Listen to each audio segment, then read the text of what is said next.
May 3rd, 2003, the city of Perm. Anya was in high spirits as she walked to the disco. At the trolleybus stop, a tall, handsome guy approached her, introduced himself as Dima, and suggested they get acquainted. A pleasant conversation began. The guy seemed gallant and polite to Anya, and she told him that she was going to the local house of culture for a disco to meet her friends there. Dima suggested they go together. He stopped a taxi and told her that he first needed to stop by his house for a minute to get some money. After that, the couple had a great time at the disco. They met some friends, talked and danced.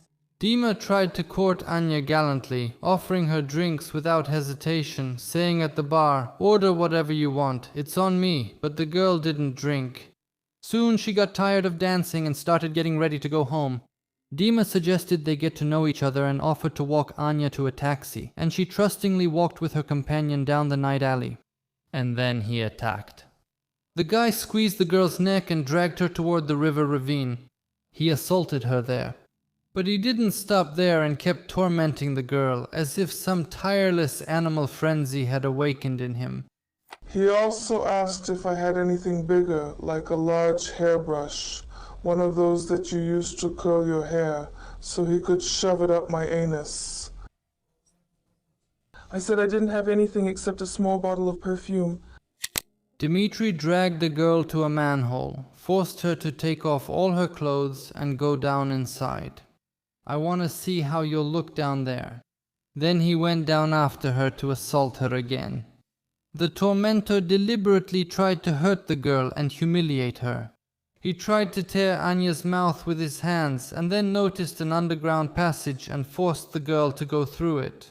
She made her way through the sewers, under many roads, and through piles of garbage, shuddering from the stench, while her tormentor breathed heavily down her neck from behind.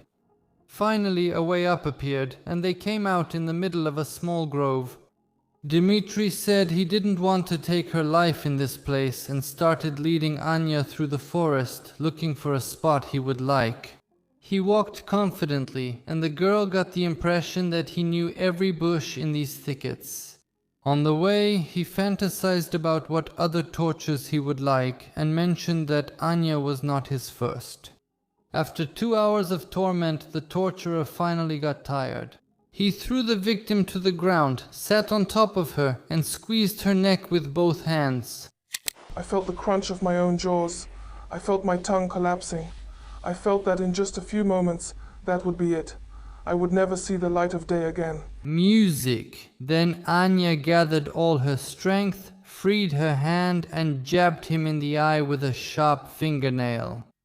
The brute screamed and let go of her neck for a second. That was enough for the girl to push him off, hit him on the head, and run as fast as she could, not looking back, just hoping he wouldn't catch up, just hoping she'd make it. Slipping and scraping her knees, she made her way up the slippery ravine while the maniac shouted after her, "Come back, I won't take your life." Anya was lucky. The ill-fated thickets were right behind the community center where the fateful disco had taken place. With a cry of help, she made her way to people, and the community center guards called the police. Anya remembered which building they had entered before the disco, and the investigators easily found out which apartment the tall young guy named Dick Dima lived in. Just a couple of hours later, he was detained. "Who's there? It's us. Open up. It's us." Who's there? The criminal turned out to be Dmitri Tambasov. He was born on February 2nd, 1983 in Perm, the middle of 3 children. His childhood was spent in a dysfunctional environment. From an early age, according to his mother, the boy experienced night episodes of intense fear, but instead of treatment, the doctor only advised giving him calming herbs.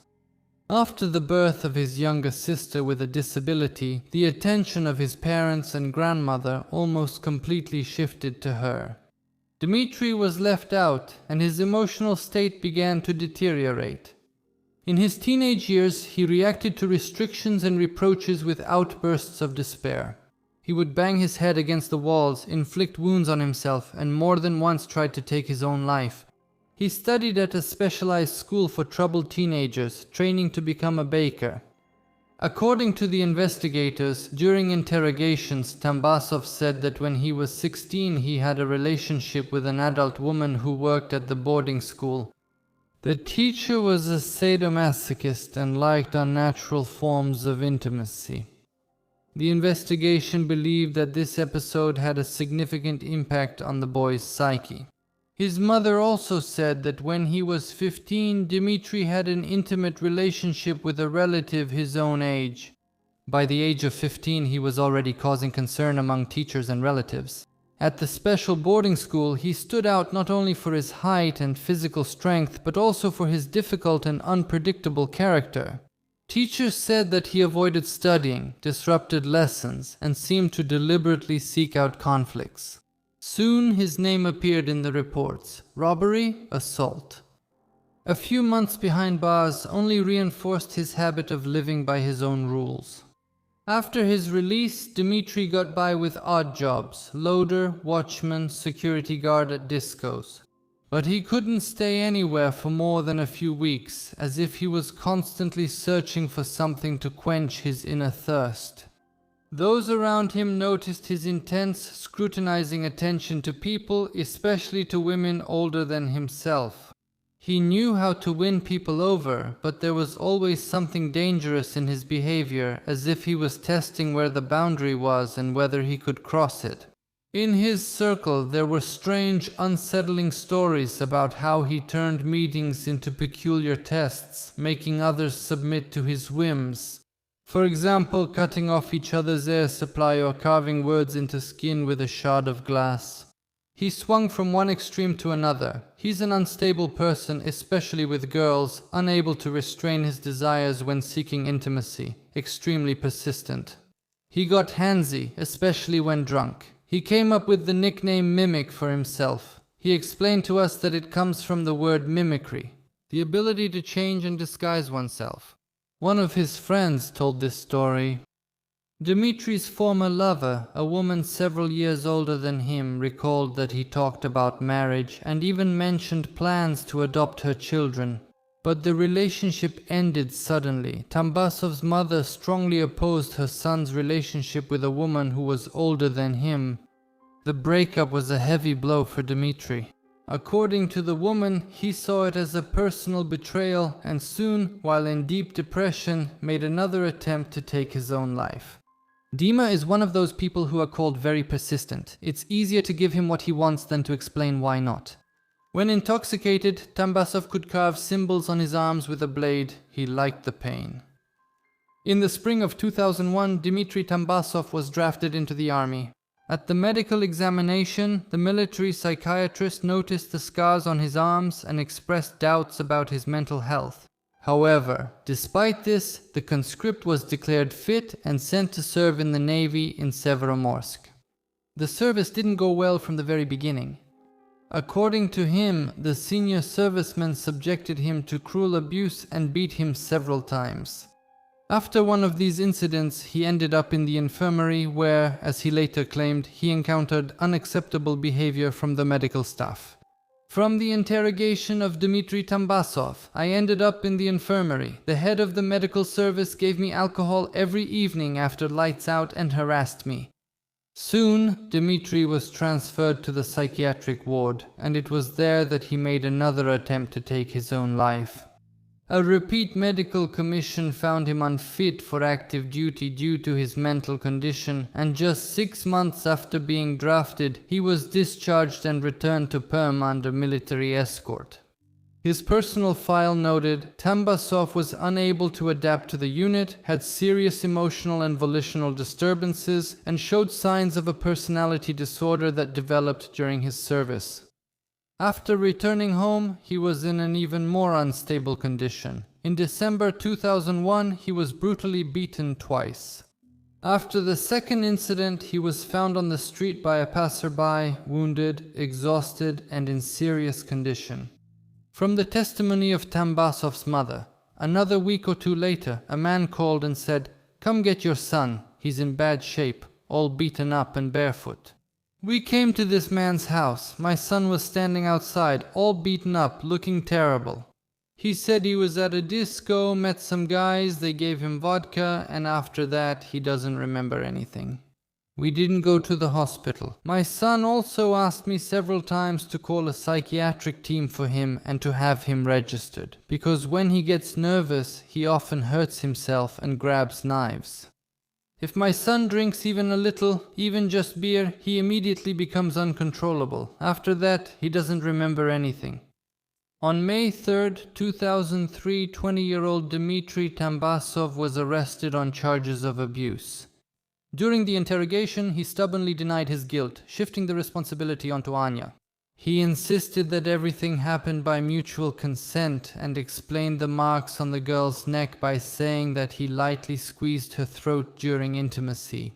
According to him, after that she suddenly broke free and ran away. In court, he demanded a full acquittal while the victim's testimony sounded different. She said that after what happened, the pressure on her didn't stop day or night. Tambasov's relatives were keeping watch near her house, like hunters waiting for their prey. They would stand by the entrance for hours, watching her every move. When they met her, they didn't hold back their words. They berated her, threatened her, demanded she withdraw her statement, and tried to persuade her to make peace amicably. They even suggested she marry Tambasov. Just the thought of it made her feel sick. At the trial, the defendant's mother listened to all the details of her son's perverse fantasies about inserting foreign objects into the girl's anus, and only said, well, the boy went a little too far. For Anya, the trial became a new circle of hell. Wherever she went, she could meet the gaze of the abuser's mother or grandmother, full of reproach and pressure.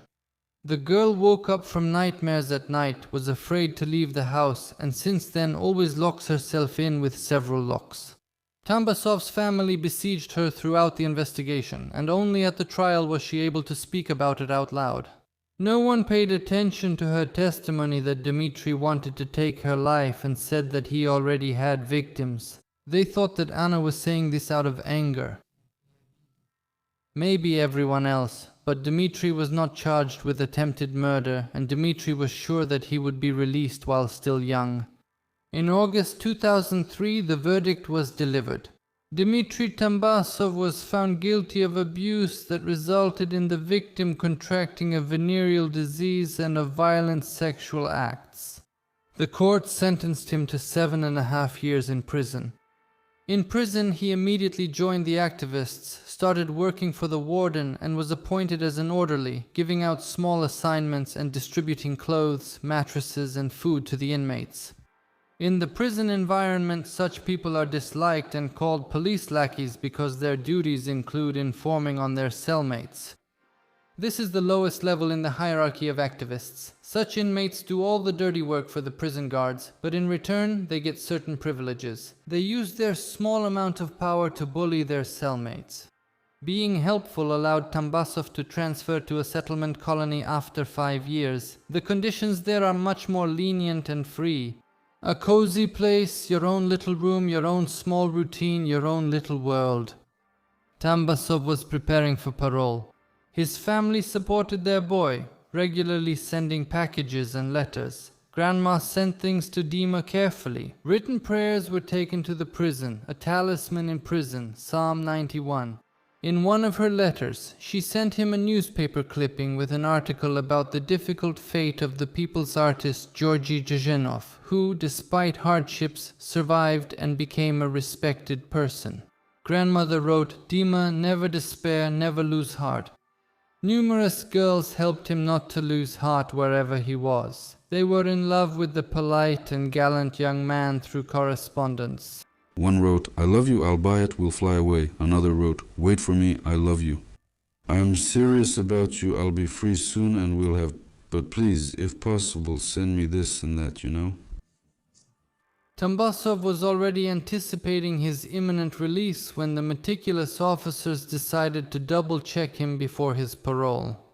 The thing is, after Tambasov was arrested for attacking Anya, his fingerprints were taken for the first time and the officers decided to check if those prints matched any previously unsolved crimes. And a match was found in the database for the night of November 21st to 22nd. The criminal took the life of Tatiana Nikitenko. Back then, this case frightened the whole city because the body was found right in the center, near the opera and ballet theater. Among the evidence, there was a contraceptive in its packaging, and on the packaging, a fingerprint. At that time, this fingerprint did not match any in the database, and only in 2008 it turned out that the criminal had already been caught. Investigators came to the colony to see Tambasov and presented the evidence they had found. He immediately agreed to cooperate and began to confess.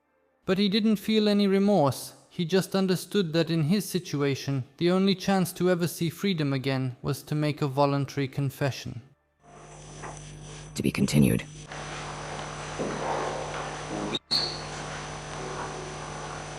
Red.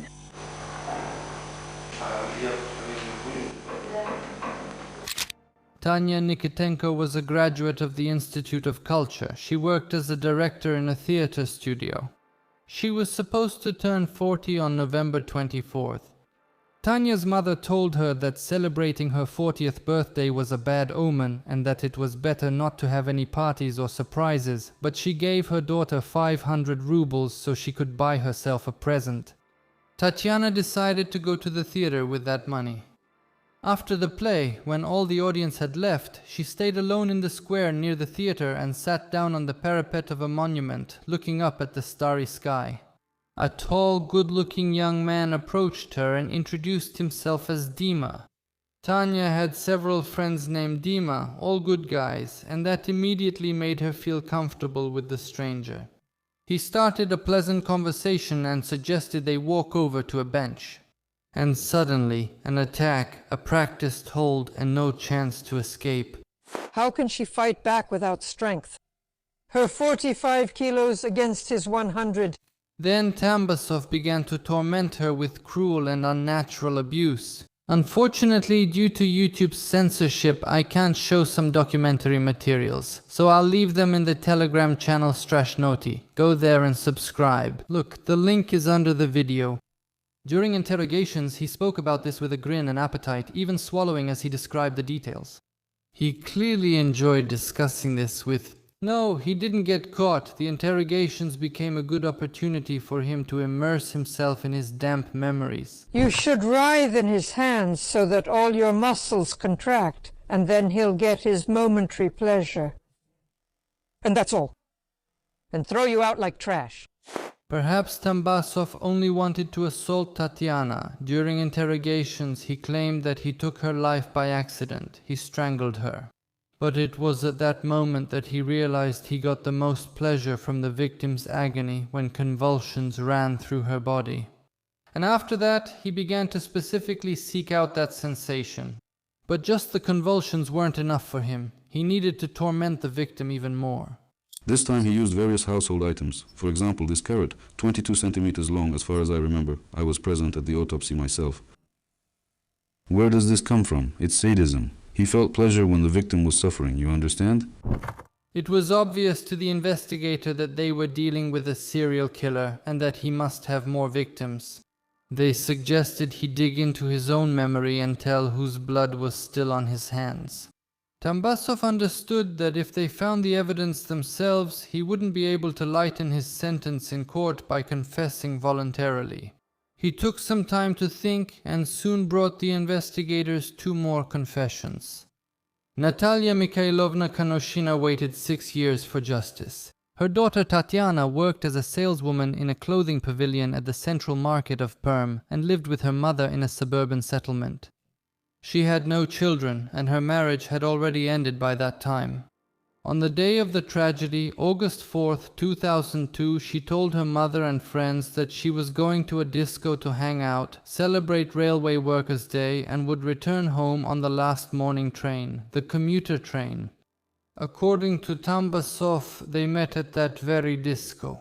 They decided to walk along the embankment towards the bridge, and then went down to the water. According to him, they decided to go for a swim, and the girl agreed to intimacy.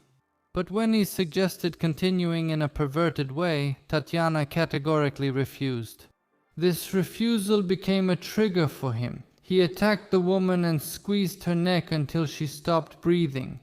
He got everything he wanted from the victim and left the body on the beach. She was found a few hours later. He covered her with a raincoat, as if to make it look like a woman was lying there, maybe sleeping. Natalia found her daughter already in the morgue. Let the doctor sit. I'm sitting here, they're holding my hand so I don't... And then they show me the photos. I say, my Tanya is coming. They showed her 3 times and I... The woman cried so much that soon her eyesight deteriorated. She was tormented not only by grief, but also by the thought that the criminal got away with everything. One day, she even decided to spend the night at her daughter's grave. She hoped that, according to folk belief, Tanya would appear to her in a dream and she could ask her daughter who did it. But the woman was found and driven away. She had to wait until the criminal confessed on his own. In those years, DNA testing did not exist yet. There was no molecular genetic examination. Without his testimony, it was difficult to prove that he was involved. Then I turned her onto her stomach and put her in for analysis. She said that I would. She started to turn over, saying that I should stop. At some point, I grabbed her by the neck with my right hand and locked my grip. Tambasov was known for his passionate temperament and imagination. Even in the detention center, he found ways to get women's attention. For example, in his case file, there's a letter from one of his pen pals. Well, now we can use our imagination. Let's go. We meet at the Central Market. I take you to a hotel. I book the most expensive room. We undress. I go to take a shower. 5 minutes later, you join me, and you wrap my wet hair around your fist. Besides expressing his erotic fantasies, Tambasov started writing poetry in prison. Here is an excerpt from his work. My body is alive, but my soul is already dead. I can no longer love, laugh, or feel sadness. I have become a beast. The human in me is already gone. Don't come near me, or I might bite. And my grin breathes with 100 venomous cobras. I can't be stopped anymore. And I can't say that I'm so kind that my hand won't rise against you. The last thing he brought was a confession to his first crime. I was at the square near the circus. That's where I met a girl. We had some beer. She invited me to her dorm. We made love by mutual consent, but she just lay there like a log. That made me furious. She started to resist. I grabbed her by the neck to suppress her resistance. After I was satisfied, I got up, got dressed, and put a blanket over her. She wasn't moving. I left. This happened on March 14, 2001 in a student dormitory in the Motovilikinsky district of Perm. The victim was a 19-year-old student, Yulia Shulenina from Gremyachinsk, who was studying at the Slavyanov College. Until recently, she was a student at Perm State University, but after her father's death and the family's income dropped, she was forced to transfer to the college. On the day of her death, Yulia came to her room together with Tambasov. For a while, they sat in the dorm kitchen together with Yulia's roommate, smoked, ate ice cream, and drank. A quarrel broke out between the girls. After the argument, the roommate left, leaving Yulia and Tambasov alone. According to him, there was intimacy between them, but when he started hurting her, the girl tried to break free. Tambasov moved on to his favorite perversion involving foreign objects, acting brutally and mercilessly. After what happened, he calmly left the room. To cover up the crime, before leaving, he dressed the girl, covered her with a blanket, and scattered pills around the room, hoping that everyone would think the girl had taken her own life. But the experts easily determined that it was staged. The 18-year-old criminal still didn't know how to properly cover his tracks.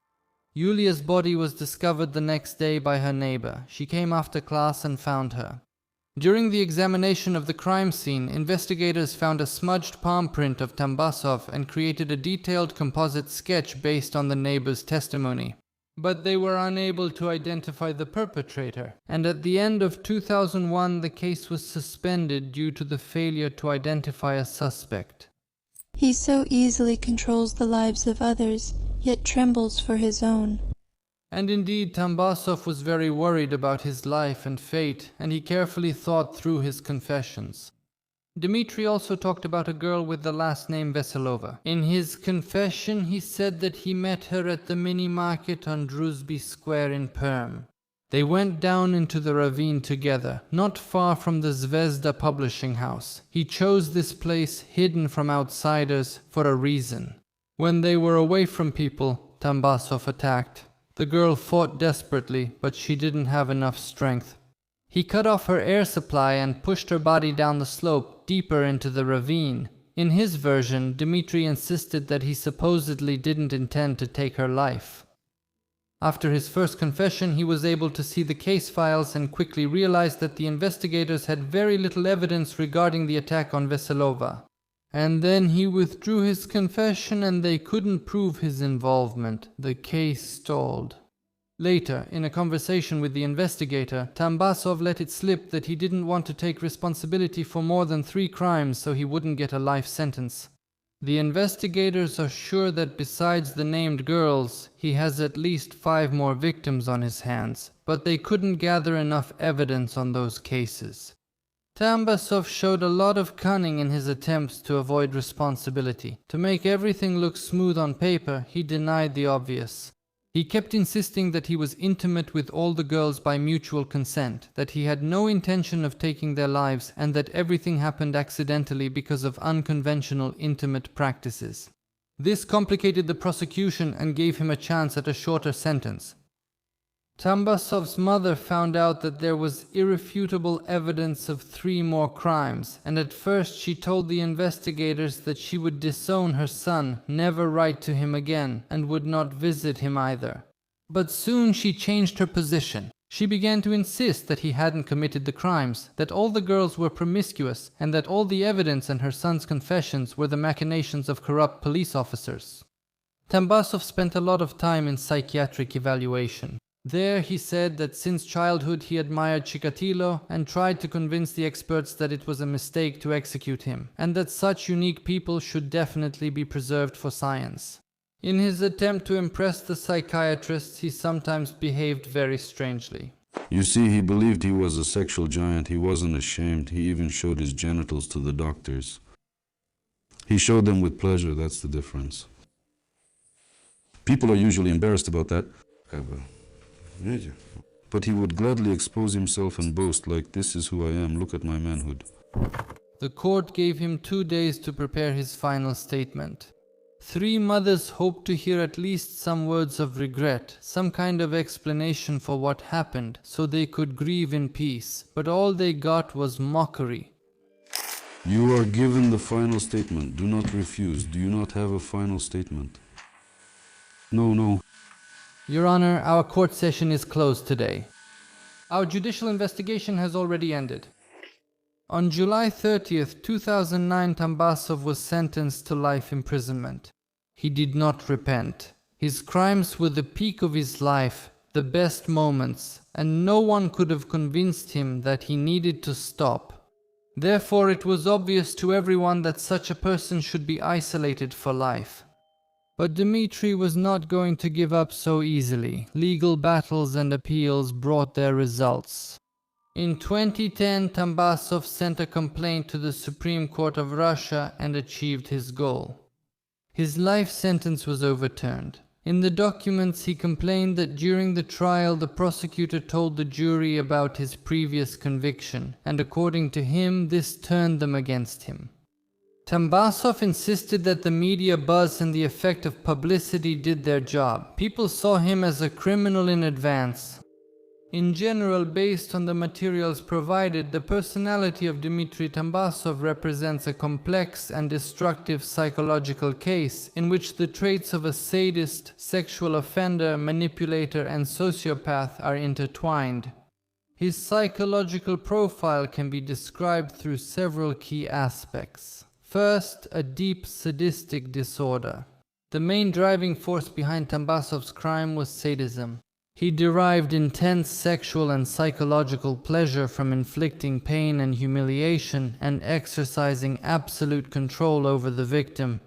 His actions were not limited to abuse. He deliberately sought to prolong the agony, engaging in sophisticated torture, using foreign objects, forcing humiliating acts, depriving them of oxygen, all demonstrating his intent. In fact, during interrogations, he himself claimed that he was aroused by the sight of convulsions and the sight of a dying victim. His fantasies and enacted scenarios demonstrate a pronounced sexual sadistic pathology.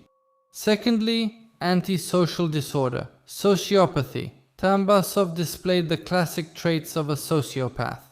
He demonstrated a complete lack of empathy and remorse.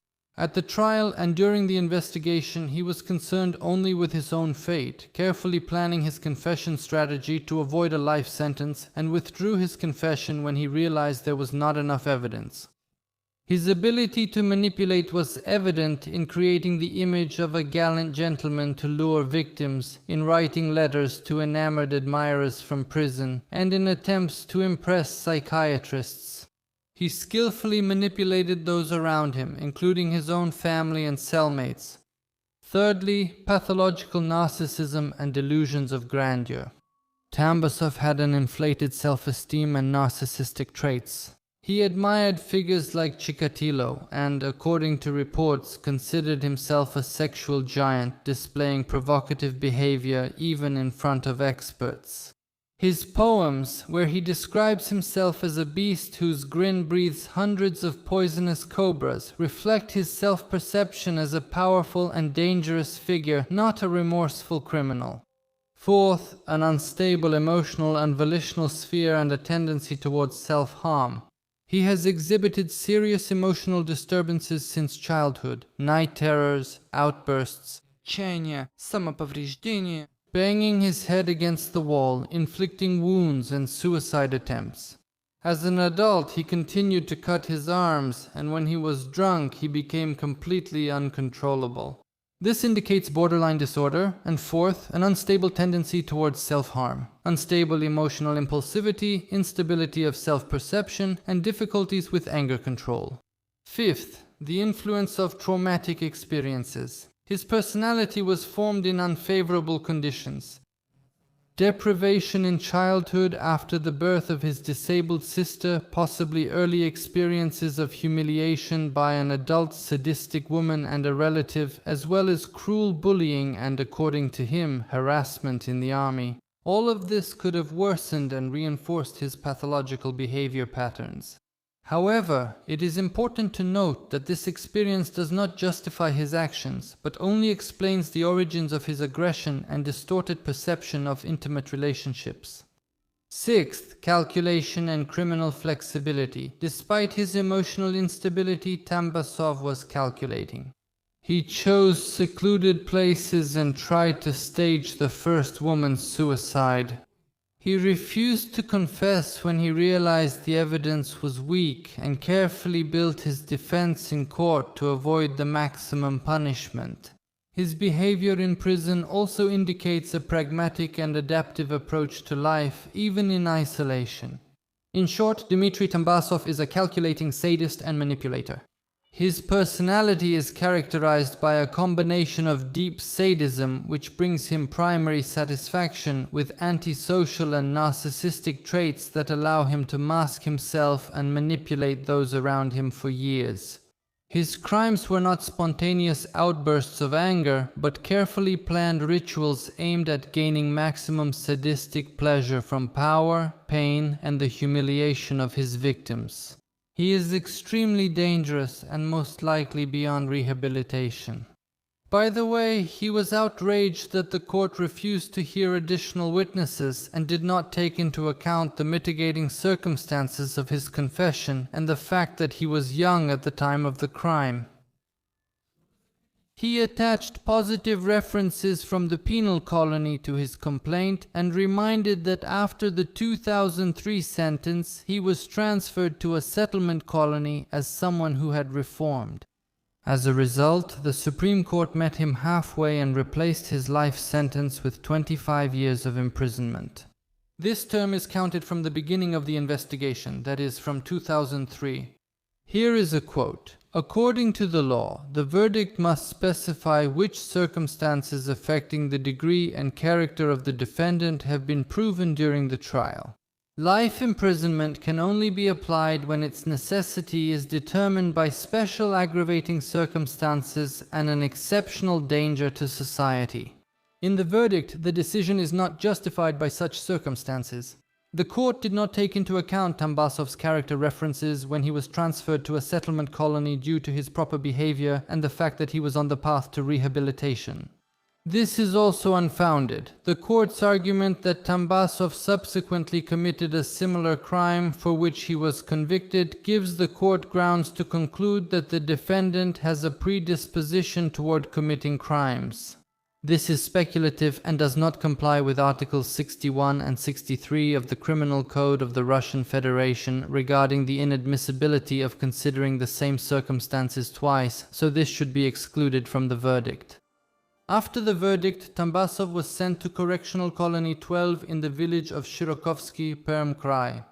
The law allows those convicted of especially serious crimes to request parole after they have served 3/4 of their sentence. In 2022 he also got this chance. And in the summer he filed a petition for a less strict regime, hoping that the remainder of his sentence would be replaced with compulsory labor. But in October, the Perm Regional Court put a firm stop to this idea. Life in the colony did not make him obedient. The administration gives him negative reports. He got married behind bars, but nothing is publicly known about his wife. He only started working in 2020, and he aimed for the simpler jobs: bread cutter, orderly, and woodworker. In 12 years in the colony, 26 взысканий, 13 commendations, he often ended up in the punishment cell. He was kept under special supervision as someone prone to escape, suicide, self-mutilation, and, which is especially concerning, to sexual offenses. In the spring of 2024, rumors spread that he, along with other inmates from Correctional Colony 12, signed a contract with the Ministry of Defense and went to the front. But this was not officially confirmed. The Ministry of Internal Affairs stated that Tambasov is still in the colony. If nothing changes, his release is scheduled for the summer of 2028. And what do you think about this story? Leave your comments, like or dislike, share the video and watch other videos on the channel. They are being released even though you don't always get notifications about it.